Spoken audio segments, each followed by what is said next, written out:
Hello everyone and welcome to another ATV Trail Scouts video. Day 1 of our 2021 trip takes us to Salina, Utah, where we will be running a good portion of the Great Western Trail. After breakfast at Denny's, we all gas up and head south. We don't make it far before my machine starts overheating, and after a brief check on things, we find that the plug to the radiator fan wasn't plugged in all of the way. I believe this is a direct result of it sitting on the trailer for 2 days and being exposed to all that wind. The rest of the ride, luckily, would turn out uneventful when it comes to mechanical issues today. The highlight of the day for us was definitely the scenery, with our favorite being at the top of Hogan Pass looking down towards Capitol Reef National Park. We head south a little ways and roll into the Elkhorn campground in time to get set up and cook dinner before nightfall. Unfortunately, there's a fire ban in place, so no campfires for us tonight.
This morning we pull out of the Elkhorn campground and head to Bicknell for gas. On the way we pass through the Velvet Hills, a cool off-road area full of red rock, bentonite, and sandy areas. We made it into Bicknell, where we gas up, take on more water, and eat lunch at the Sunglow Family Restaurant. We jump on the Great Western Trail and ride through some washes and small canyons before heading across Boulder Mountain. This would end up being my favorite stretch of 50-inch trail for the entire trip. The trail was tight, curvy, and full of scenic views. We went from there to the Aquarius guard station, where we stopped for a break and to look around. We continued until after nightfall across the Boulder Swell, past McGrath Lake, Donkey Lake, and onto our campsite for the night. It was a primitive site and was basically just an open grazing area where the previous guests had definitely left their mark. We had to be very careful where we stepped.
This morning we wake up to find that the field we camped in was worse than we had thought last night when it comes to the cow patties.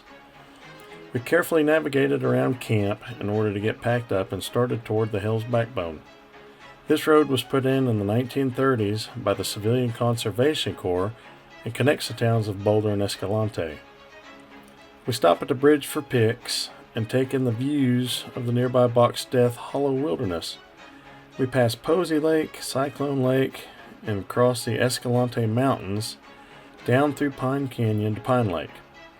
We hit another 50-inch section of trail bordering Pine Lake, which was sandy and full of whoops, called the Cameron Wash section. We hang out at the edge of the lake briefly to take in the views and then set our sights on Brice Canyon City. We roll into town just before nightfall, get checked into our rooms at the Ruby's Inn, and head to dinner at Cowboys Buffet and Steak Room.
Today is our day 4, and we took the day off from the machines to catch the shuttle into Brice Canyon National Park.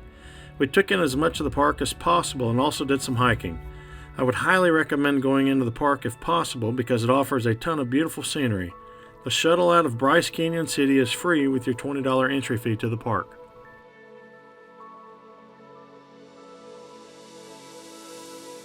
Day 5, we started the day with breakfast at Cowboys Buffet and headed out of town on connector trails that would put us on the Freemont Trail up to Peterson Point. From Peterson Point, we dropped down to the 50-inch trail that would take us through the beautiful Casto Canyon. From there, we head straight to Panguitch for lunch at Henry's, pick up some additional groceries at Joe's Main Street Market, and top off the gas tanks at Sinclair's. We head north out of town and head toward the Birch Creek Trailhead, where we will end up spending the night.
Look at her, how funny.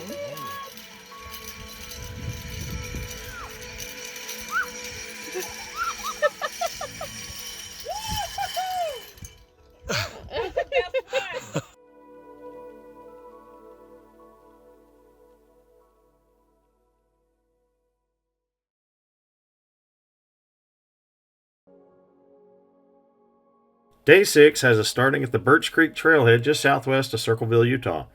We pull out of camp and head straight over to Butch Cassidy's boyhood home to check it out. The location was very well preserved and taken care of, and a huge thank you goes out to Fred Hayes and others like him for everything that they have done and continue to do toward the preservation of sites like these for folks like myself to enjoy. We leave this site and head straight to Butch Cassidy's hideout and cafe in Circleville for breakfast. This is a good place to stop, and the food has always been very good. We gas up once again before leaving town and hit the Paiute 1 toward Delano Peak. Once we get through Big John Flat, we were surprised by the gate at Poison Creek being closed and locked. I believe it may have been closed due to lingering snow up top, so we reluctantly turned around and backtracked a ways towards Circleville until we could make the connection to Junction in the north end of Marysville. We were able to get to the Rose Ranch campground and set up camp before nightfall, so everyone was happy.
This morning, we pack up camp at the Rose Ranch campground and drive back into Marysville for breakfast. We head out of town on Paiute Side Trail 02 and then north on the 01. From there, we hit Paiute Side Trail 89. This is called the Anderson Dairy Trail and is another one of our favorites when it comes to 50-inch trails out here. At the end of the boardwalk, we hung a ride on Paiute Side Trail 87, past Box Creek and Lower Box Creek reservoirs, and on the Paiute Side Trail 33. This was our first time on this trail, and if I knew then what I know now, I would have gone around this section. It would have been fine without trailers, but they added a whole new degree of difficulty to this already fairly difficult trail. It took us a while in places, but we were able to get to the other end without any damages. It was just about dark when we made it through Burrville and past the Casharum Reservoir. The ride over Daniels Pass was slow going and rocky, and we finally pulled into our campsite at the Lost Creek Reservoir a little after midnight. Everyone was beat when we got there and went straight to bed.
Due to the late night, most of us slept in a little bit, then got up, made breakfast, packed up, and headed out.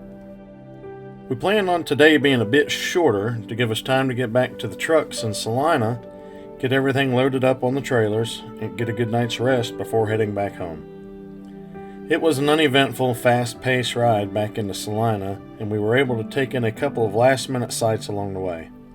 All in all, we got almost 400 miles in, and all of the machines and trailers finished the trip just fine. Another successful trip in the books, and we can't wait to get out and do our next one.